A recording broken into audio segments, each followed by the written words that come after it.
With Election Day in Illinois just 2 days away, candidates are busy trying to persuade voters. Whether it's the Cook County State's attorney race or a congressional primary, those on the ballot are sharpening their closing arguments. NBC5's political reporter Marianne Ahern has more. In the race for Cook County State's attorney, the big question: do voters want to turn the page from outgoing state's attorney Kim Foxx? And in the 7th congressional district, today, Danny Davis leveled a strong attack on his opponents, but those listening, they were not all supportive. On this St. Patrick's Day, Eileen O'Neill Burke greets Northwest Side parade goers. Amen.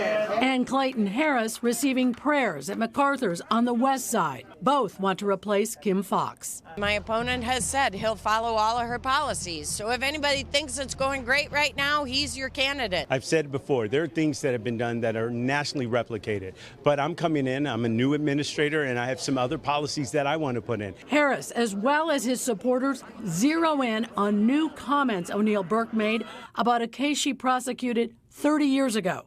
A 10-year-old boy found guilty of murder who had confessed. The case later overturned. She answered unequivocally, I believe he had something to do with it, yes.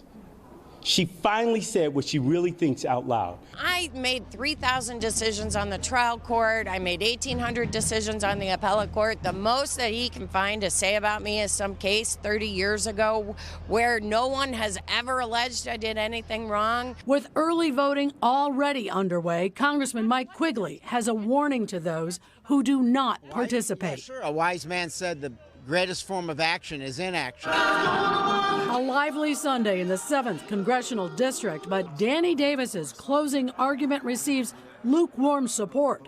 Two challengers argue Davis, at 82 years old, has served long enough. None of my candidates deserve to go to Congress. None of those who are running against me.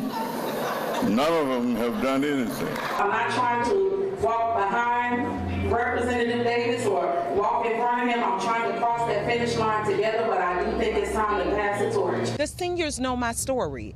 This is what the seniors have experienced. I'm their daughter. I'm their granddaughter. They know it's time for change. Here is the big concern with the presidential ballot no longer contested in Illinois. The big challenge: energizing voters to participate. Marianne Ahern, NBC5 News.